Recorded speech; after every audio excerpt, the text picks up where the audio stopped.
Hi, Oz. Oh, there, Thorny. Hey, where are you going in such a big hurry? Oh, I'm just going down to the drugstore to buy a few things. Oh, would you mind stopping off and getting me some toothpaste? No, I'll be glad to. Oh, Oz, make sure it's Listerine Antisime toothpaste. Are you kidding? What else?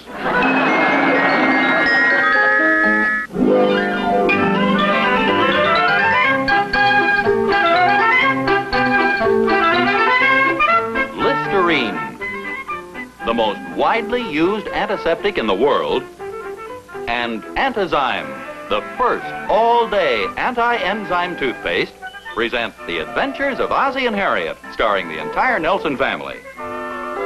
Here is Ozzie, who plays the part of Ozzie Nelson, and of course his lovely wife Harriett as Harriet Nelson. The older of the Nelson boys, David, appears as David Nelson, and his younger brother, the irrepressible Ricky, played by Ricky Nelson. The Nelsons' next-door neighbor, Thorny, is played by Don DeFore.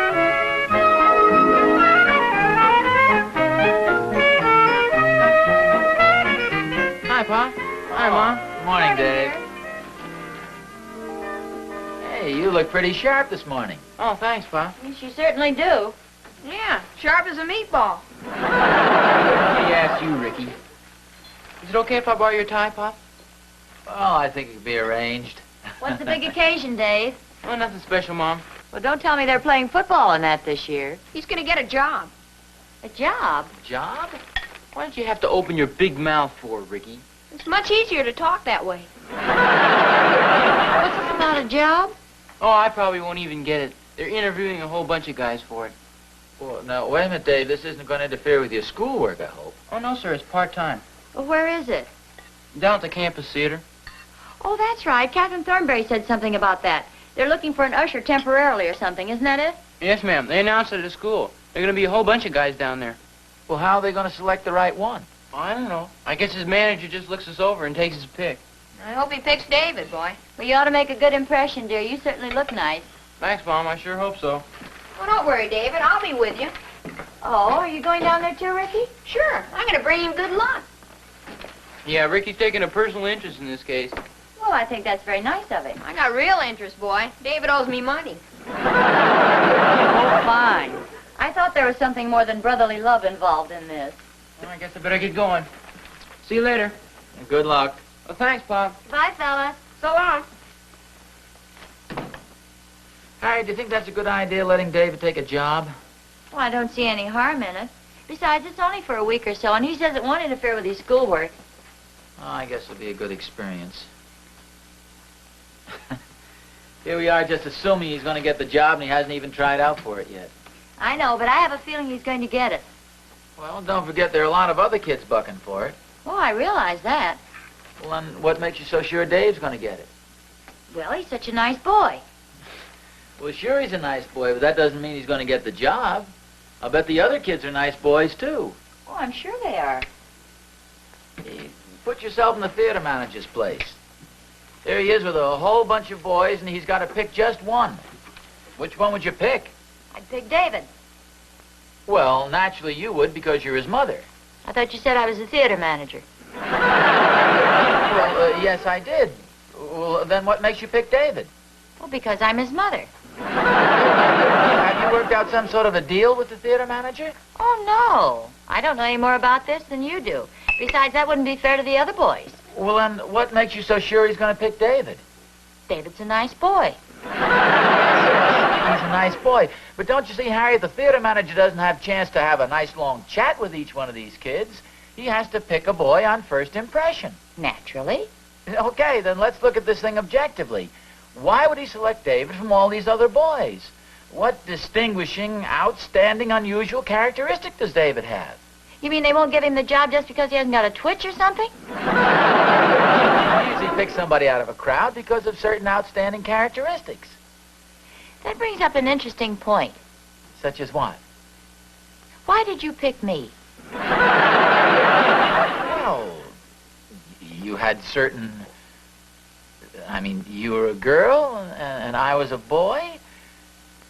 Besides, who are you kidding? What do you mean? Well, you know darn well a boy doesn't pick the girl.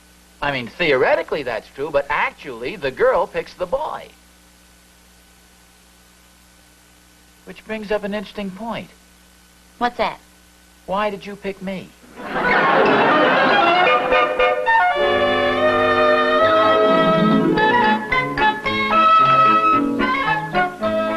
Hi, Oz, old boy, old boy. Oh, hi, Thorny. You seem to be pretty chipper this morning. You inherit some money or something? No, not quite. But my financial worries are getting a shot in the arm. Oh, how come? Oh, we're getting a new breadwinner in the family. Oh, what's the gimmick? What's no gimmick, Oz? It's my boy, Will. Oh, you should have seen him this morning. All spruced up. No, wait a minute. This is taking on sort of a familiar ring. Well, he's on his way down to the campus theater to get a weekend job as usher. What makes you so sure he's going to get the job? I don't know, Oz. I just have a certain feeling. You know, this is a coincidence, because Harriet has a certain feeling about the same thing. No kidding. Well, gee, that's awfully nice of Harriet to be rooting for Will that way. Well, I'm afraid she didn't have Will in mind. See, David's also trying out for the same job. Oh, really? Well, let's not have any hard feelings, Oz. I think we should be friendly rivals. Frankly, I don't think either one of us has much to worry about. Well, I wouldn't say that, Oz. Here your son goes down for a job, and my boy takes it right out from under his nose. What makes you think the theater manager's going to pick him? Well, he's such a nice boy. Sure, Thorny, they're swell kids, and they're going to do great in later life. But that's just the point. There are other kids who have outstanding personalities that set them apart. But you think that's good? Well, no, not necessarily. But there are certain kids who develop these outstanding personality traits at an early age. Now, just think back to the kids you recall from your school days. I'll guarantee they all had unusual, outstanding personality quirks. Well, now, let me think, Oz.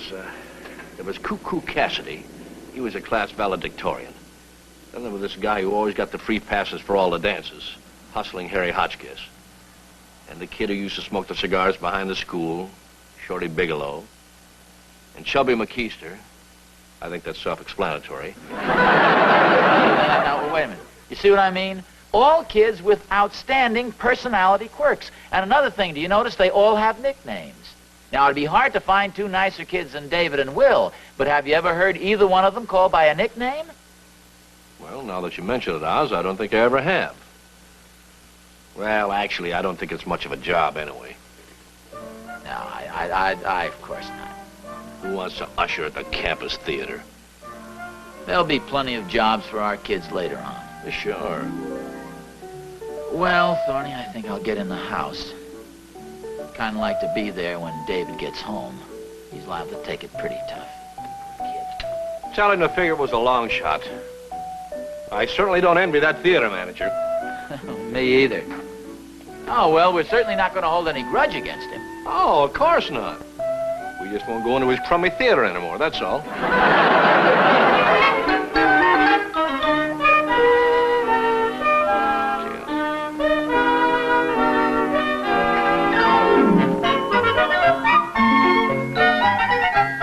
That you, David? No, it's me. I wonder where the boys could be. They should have gotten back long ago. You think maybe David didn't get the job? Oh, Harriet, I wouldn't worry too much about it. They probably stopped off downtown to drown their sorrows. In a chocolate malted milk, of course.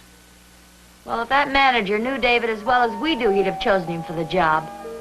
Well, you know, those men get pretty calloused after a while. He probably got all those poor kids down there and then gave the job to his nephew or his brother. But you're right. Actually, David hasn't lost so much anyway. After all, it's just a temporary job until his other boy gets back. Hi, Mom. Hi, Pop. Hello, Oh, dear. hiya, Dave. Don't worry about a thing, son. Your mother and I like you just the way you are. A nice, average boy. Here, Oh, let me have thanks, your Pop. coat, dear. Don't let life's little disappointments get you down, Dave. What is all this? Well, we just don't want you to feel too bad about not getting the job. No, there'll be lots of other good jobs come along in the future. Well, I got the job, Pop. Harriet, did you hear that? Oh, David, that's wonderful. Oh, well, what about his brother? He said I was too small. No, I mean the manager. Oh, he was very nice about it. He said he'd call if they ever had any short subjects. Were there many boys down there, Dave? And quite a few, Mom. Heck yeah, about 25 or 30. Well, did you? Dave, when do you start? This afternoon, Pop. Isn't that wonderful? How about that, Harriet? Out of 25 or 30 boys? Of course, as you say, it's only a temporary job. Well, I know, but the important thing is they picked David. A real standout. A real character. Well, after all, dear, you're his father. I must say you're quite a character yourself at times.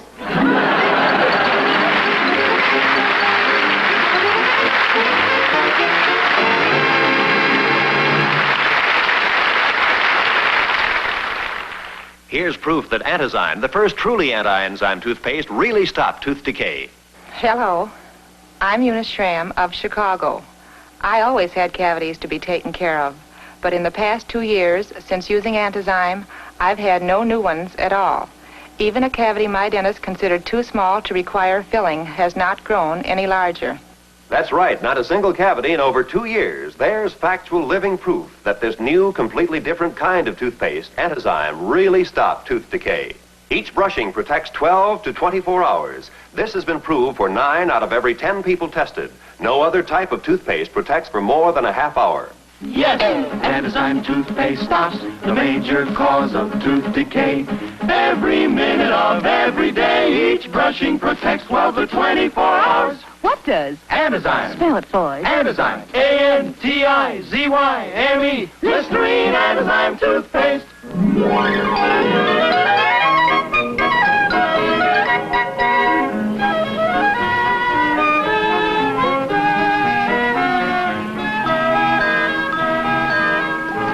Hi, Oz. Oh, hiya, Thorny. You're going in the wrong direction, aren't you? Well, I'm not going home just yet. Oh. Well, congratulations, old boy. I just want to say I think the better man won. Oh, gee, thanks a lot. Dave was just lucky. After all, it could just as well have been your boy or the Dunkel kid or Artie Peterson or any of the boys in the neighborhood. Well, you're being very generous, Oz, but they all had the same chance. No, I think David's got something the other boys haven't got. No, say that. I don't think he's any different than the other kids. Well, you're being overly modest, Oz, and that isn't like you at all. Frankly, I figured you'd lord it all over me. Well, Nazi, I'm happy he got the job, but as I say, he's just lucky. Have you been down to the theater to see him yet? No, I haven't seen him. Oz, you wouldn't recognize him. He really looks great. Oh, when did you go down there? Well, yesterday. Took the whole family. David even came over and talked to us for a few minutes. Oz, I don't think this thing has gone to his head one bit. Oh, no. He's a genuinely modest kid. When do you plan on going down to see him? Well, hadn't made any definite plans. Oh, but you are going down there, though. Not necessarily. Not necessarily. Oz, David's working down there. Don't you want to see what he looks like? Thorny, you're exaggerating this to ridiculous proportions. Supposing he'd gotten a job at the supermarket, I wouldn't rush down there to see how he looked in his new apron, would I? Well, okay, Oz, but if it were my boy, I'd probably be down that theater every day. Oh, Thorny, don't be ridiculous. You say he looked pretty good, huh? Oh, yeah. Dressed up in one of those bright blue uniforms with the gold braid, the brass buttons. Boy, I bet he's really wowing the gals. Yeah, they really go for a uniform. You ought to get down and take a look at him, Oz. No. I'd feel ridiculous. Okay, you do what you like. No. He did seem to be handling the job all right. Believe me, Oz, Cecil B. DeMille can do as well. How about that? Getting a little curious, are you? Oh, no. Of course not. Yeah, I'll bet. You're probably on your way to the theater right now. What makes you say that? You're heading south and the theater's south. Well, so are a lot of other places. The drugstore, the barber shop, the market, the land of cotton. No, it so happens I'm headed for the drugstore. Yeah? What for?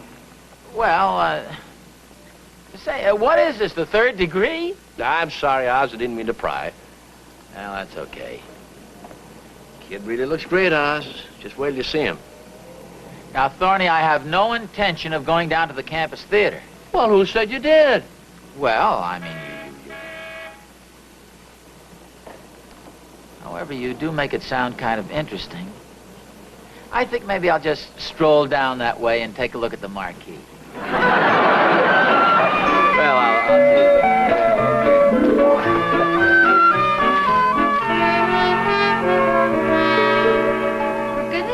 Ricky, what are you doing? I'm just packing a little lunch here, Mom.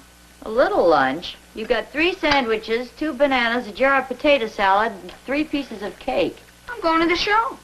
Well, I'm sure the manager of the theater won't appreciate a banquet going on while the picture's being shown. That's okay, Mom. A lot of kids take sandwiches and stuff to the show. Well, if you're sure it's all right. Oh, sure. Everything with celery. Why don't you come along with me, Mom? No, I don't think I'd better. Why not? I've got too many things to do around the house. Do you have enough money for the show? Who needs money? I just walk right in. Oh, look, David may work at the theater, but that doesn't mean you don't have to buy a ticket. Oh, it's okay, Mom. The manager said so. Well, if you're sure. Oh, sure. I'm a big man at school all of a sudden, too. You mean because David's an usher at the theater? I tell him he's a movie director. Wait a minute, Ricky. That isn't right. It isn't true. Oh, sure it is, Mom. When you go to the show, David directs you to your seat. Well, nevertheless, it still isn't right. You sure you don't want to come with me, Mom? No thanks, dear. I've got plenty of sandwiches here. Well, maybe some other time. David's only going to be there for a week. Say, that's right, isn't it? Well, maybe I... No, you go on. I've got a lot to do here at home. Okay, but you're missing out on a lot of fun. I probably am. What's playing? Gee, I don't know. I mean, you're going to a show and you don't know what's playing? Heck, Mom, what's the difference? I'm getting in free.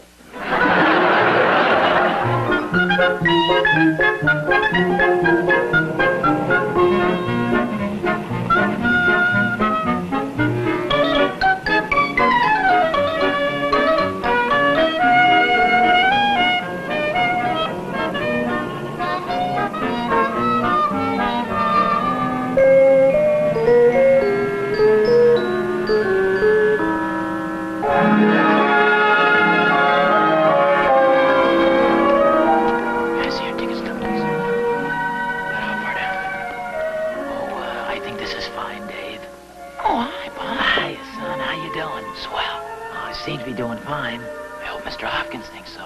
Oh, I'm sure you have nothing to worry about. Just do the best you can.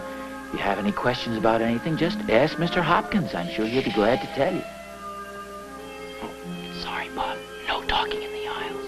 Yes, sir. This seat over. Oh, thank you, son. Usher. Pardon, please. Pardon me. Sorry.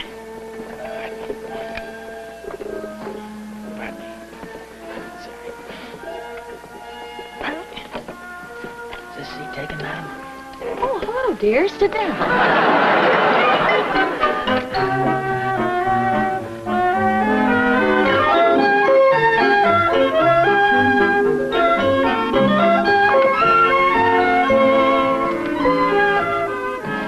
I'm afraid we're going to have a rather late dinner tonight. No, that's okay. I probably shouldn't have gone to the show today, but I just had a sudden urge to see a movie. You know how those things are. Isn't that funny? It's the same thing with me. It was a good picture, though, wasn't it? Yes, I thought it was very good. Harriet, Yes? let's stop kidding each other. What did you think of David? I was very proud of him. What did you think of him? No, I thought he did a swell job. Seemed to have so much dignity and poise. Did you notice the way he said, "May I see your ticket stub, please?" I mean, polite but firm. He was determined to see the ticket stub. And didn't he look handsome in that uniform? Yeah, I really did. You know, he didn't seem self-conscious at all. I wonder if David's ever considered West Point. I really don't know. You know, usually you go into a theater and you don't pay much attention to the ushers. You just take them for granted, but... Well, I thought David was a standout. Yes, he certainly was doing a fine job. Of course, it could be that you and I are slightly prejudiced. Slightly. Oh, but he must have something on the ball. Do you realize that he was chosen out of 30 boys? 30 boys applied for that job. So I understand. What do you suppose it was that made the manager select David? I mean, it's kind of hard for me to judge David as a stranger would. Oh, it is for me, too. Yeah. I'd imagine they'd look at David and see just an average, clean-cut boy. But he must project a certain Well, I guess you might call it an unusual personality. Is it possibly? He evidently has something that we just don't see because we're around him all the time. Yeah, we see him every day, but to other people, he must project an aggressive personality. Does that sound like David? No, I'm afraid it doesn't. I'd say it's just the opposite. He's certainly not timid, but on the other hand, he's anything but the pushy type. Well, yes, but evidently there was something outstanding about him in Mr. Hopkins' eyes. Just think, Harriet, as I say, he selected David out of 30 other boys. Oh, hi, fellas. Hi, Mom. Pop. Hi, Mom. Pop. Hey, you must have stayed through the picture twice, Rick. Almost 3 times. Oh, don't you think that's overdoing it a little? Gee, it took me that long to finish the lunch. Dave wouldn't eat any of it. Well, not my clean uniform. I've got to be careful of it, you know. Well, I don't blame you, dear. You look very nice in it. Yeah, you sure do, Dave. Oh, thanks, Pa. That's my brother. Dave, your mother and I have just been talking about you. Do you realize what an honor it is that Mr. Hopkins selected you from all these boys? Yeah, I sure was lucky, all right.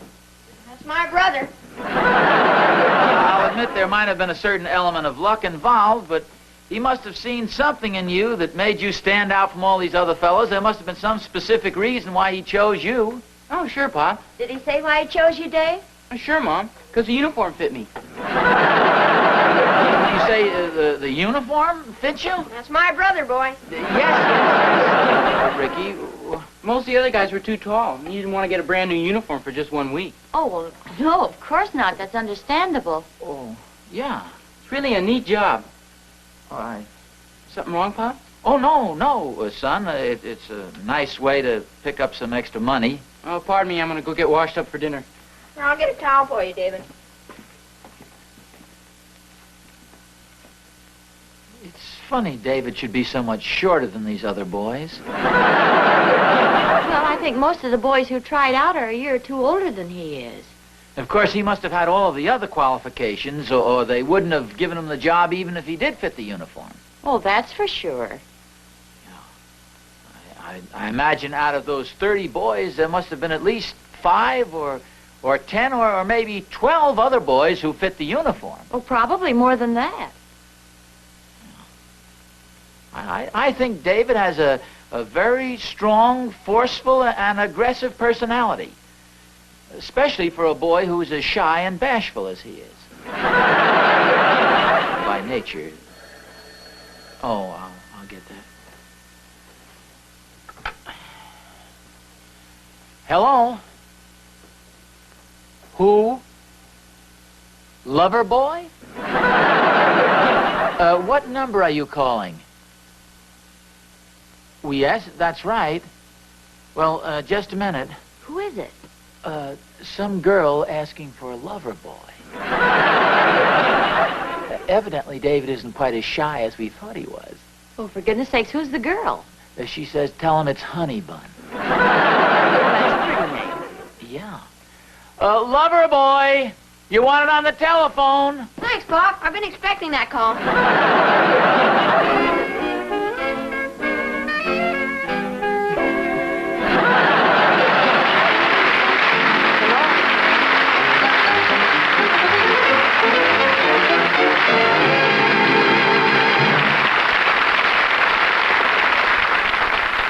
Children just naturally are always on the go. Almost any day, any place, they're apt to get themselves soaking wet. Or maybe they stop somewhere and get chilled.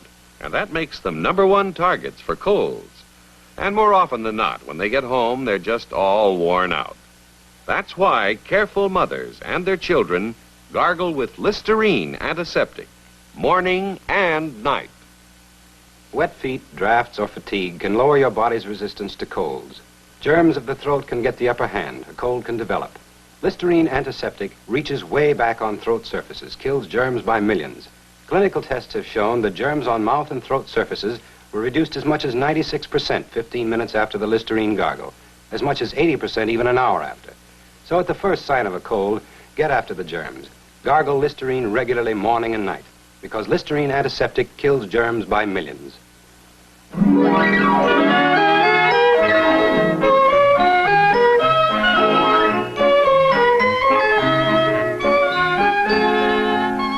Oh, Harriet, come on in. You're just in time.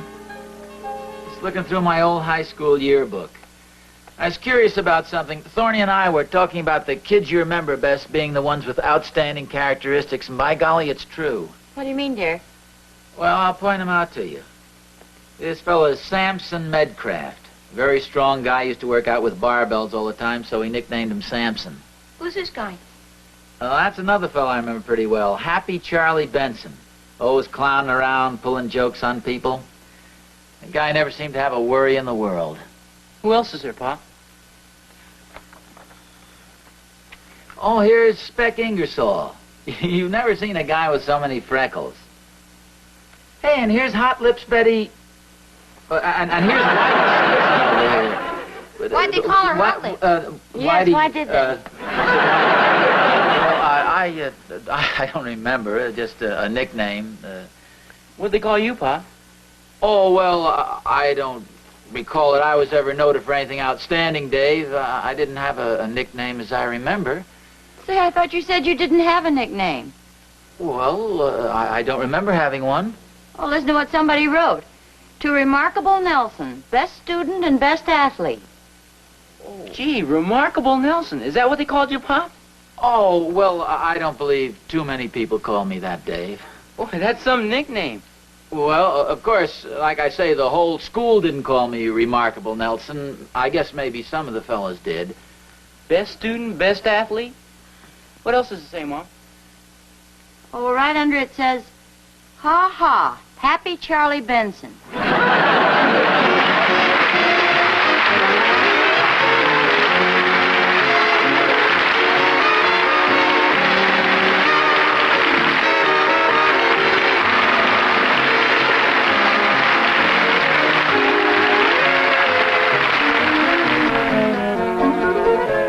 He said that she said that he had halitosis. She said that he said it's true of some girls too. He said that she said the answer was simple. Here's what she said to do. Try Listerine, buy Listerine. Keep breath fresh and clean with Listerine.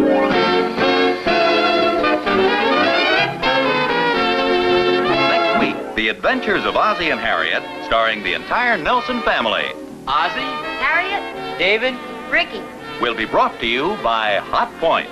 And remember, Hot Point changes your viewpoint. Automatically.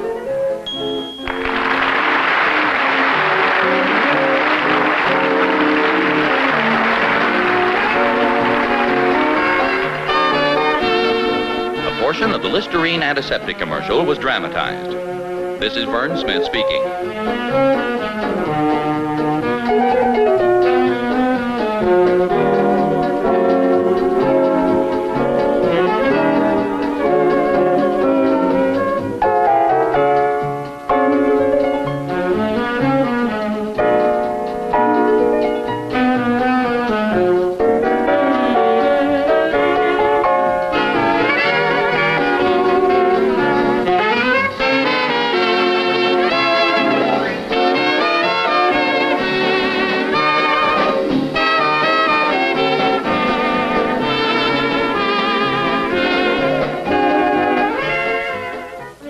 Now is a good time to remind ourselves that fire is one of the great destroyers of property and lives. Yet 90% of home fires start through carelessness. Cut down the toll by obeying simple safety rules. Don't smoke in bed or toss away lighted cigarettes or matches. Get rid of inflammable trash. Keep electrical equipment and wiring in good condition. Don't gamble with fire. The odds are against you.